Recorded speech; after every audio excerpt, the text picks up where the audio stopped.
Folic acid এবং প্রোটিনে ভরপুর এই রেসিপি একবার বানিয়ে খেয়ে দেখুন। আসসালামু আলাইকুম, hello viewers, welcome to my channel. কেমন আছেন সবাই? নিশ্চয়ই খুব ভালো আছেন। আপনাদের দোয়া ও অনুপ্রেরণায় আমিও খুব ভালো আছি। তাই আজকে চলে আসলাম আবার নতুন আরেকটি রেসিপি নিয়ে। আজকের রেসিপি সবুজ মুগ ডালের চিলা। যারা ওয়েট লস করতে চাচ্ছেন তারা ব্রেকফাস্টে এবং ডিনারে এই রেসিপিটি রাখতে পারেন। তাহলে চলুন আমার কিচেনে কিভাবে আমি সবুজ গোটা মুগ ডালের চিলা বানিয়েছি তার রেসিপি আপনাদের সঙ্গে শেয়ার করি।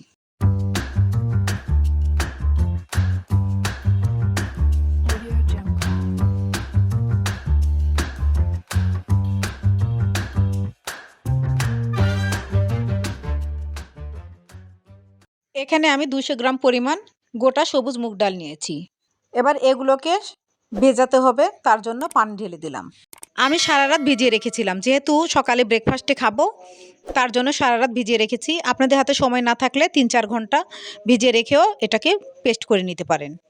সারা রাত ভেজানোর পরে সকালবেলায় ফুলে ফুলে ডাবল হয়ে গিয়েছে। এবার ডালগুলোকে ভালোভাবে ধুয়ে নিব। আমি ডালগুলোকে ধুয়ে অন্য একটি বোলে ট্রান্সফার করে নিচ্ছি। এবার ডালগুলোকে আমি ভালোভাবে পেস্ট করে নিব।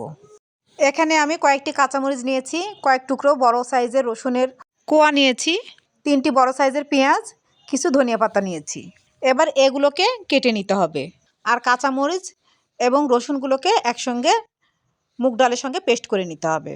ভেজে গুঁড়ো করে নিব, তার জন্য 2টি শুকনো মরিচ, কয়েকটি গোলমরিচ, 1 চামচ গোটা ধনিয়া, 1 চামচ গোটা জিরা এবং কয়েক টুকরো গরম মশলা নিয়েছি। এবার এগুলোকে শুকনো তাওয়ায় ভেজে নিব। ভাজা হয়ে গিয়েছে, এবার ঠান্ডা হলে এগুলোকে গুঁড়া করে নিব। এখানে আমি 1 কাপ চিংড়ি মাছ নিয়েছি। চিংড়ি মাছটা অপশনাল, আপনারা না চাইলে স্কিপ করতে পারেন। টেস্ট এনহান্স করার জন্য চিংড়ি মাছ দিয়েছি। এবার এই চিংড়ি মাছগুলোকে আমি পেস্ট করে আনলাম। পেঁয়াজ কুচি করে কেটে নিয়েছি এবং ধনিয়া পাতা কুচি করে কেটে নিয়েছি। ভেজে রাখা মশলাগুলো আমি গুঁড়া করে এনেছি। গোটা মুগ ডাল পেস্ট করে এনেছি।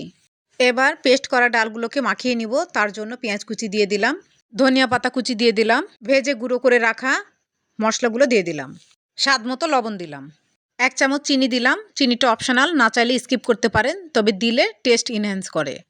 পেস্ট করা চিংড়ি মাছ দিয়ে দিলাম। একসঙ্গে ভালোভাবে মাখিয়ে নিব। এটি একটি হেলদি খাবার। যারা ওজন কমাতে চাচ্ছেন তারা অবশ্যই এটি সকালে এবং রাতে খাবার হিসেবে গ্রহণ করতে পারেন। এতে রয়েছে প্রচুর পরিমাণে প্রোটিন এবং ফলিক অ্যাসিড, যা আমাদের শরীরের জন্য খুবই প্রয়োজনীয়। এটি খেতেও খুব টেস্টি হয়। মাখানো হয়ে গিয়েছে, এবার এগুলোকে আমি একটু ভাগ ভাগ করে নিচ্ছি, তাহলে এক সমান চিলাগুলো তৈরি হবে। এবার একটি কড়াই চুলায় বসিয়ে দিলাম। আমি কড়াইয়ের মধ্যে বানিয়েছি, আপনারা ফ্রাই প্যানে বা তাওয়াতেও করতে পারেন। কড়াইয়ে সরিষার তেল দিয়ে দিলাম। এটা অল্প তেলে ভাজতে হয়। আমি সরিষার তেলে করেছি, আপনারা চাইলে সাদা তেলেও করতে পারেন। এই যে এভাবে আমি হাত দিয়ে চেপে চেপে রুটির মতো সাইজ করে দিচ্ছি। 2 মিনিট ভেজে নেওয়ার পরে উল্টে দিলাম অপর পাশ ভাজার জন্য। এইভাবে আমি ব্রাউন কালার করে ভেজে নিয়েছি। একটা ভাজা হয়ে গিয়েছে, আমি আরেকটা ভেজে দেখাচ্ছি। এবার কড়াই থেকে তুলে নিলাম। বাই দ্য ওয়ে, আমি রুথি। আমার চ্যানেলে নতুন হয়ে থাকলে প্লিজ সাবস্ক্রাইব করবেন, পাশে থাকা বেল নোটিফিকেশন অল সিলেক্ট করে রাখবেন, তাহলে যখনই আমি নতুন ভিডিও আপলোড করব তার নোটিফিকেশন সবার আগে আপনার কাছে পৌঁছে যাবে। লাইক, কমেন্ট এবং শেয়ার করবেন। আপনাদের একটি লাইক আমার ভিডিও অনেকজনের কাছে পৌঁছে দিবে, আমাকে এগিয়ে যাওয়ার সুযোগ করে দিবেন। যারা ফেসবুক ও ইনস্টাগ্রাম থেকে দেখছেন প্লিজ পেজটাকে ফলো দিয়ে রাখবেন, লাইক, কমেন্ট এবং শেয়ার করবেন। যারা অলরেডি লাইক, কমেন্ট, শেয়ার এবং সাবস্ক্রাইব করেছেন, ফলো দিয়েছেন, তাদেরকে ম্যানি ম্যানি থ্যাঙ্কস। আজকে আমার চ্যানেলের এই ভিডিওটি যিনি ফার্স্ট ভিজিট করছেন তাকেও ম্যানি ম্যানি থ্যাঙ্কস। আমার রেসিপি ফলো করে অবশ্যই এই পুষ্টিগুণে ভরপুর গোটা সবুজ মুগ ডালের চিলা বানিয়ে খেয়ে দেখুন। আশা করি খুব ভালো লাগবে। খেয়ে কেমন লাগলো কমেন্টে অবশ্যই আমাকে জানাবেন। রেডি হয়ে গেল গোটা সবুজ মুগ ডালের চিলা। নিউ ভিডিও দেখার ইনভাইট করে আজকে বিদায় নিচ্ছি। ভালো থাকবেন, ভালো রাখবেন, আমার জন্য দোয়া করবেন। আল্লাহ হাফেজ।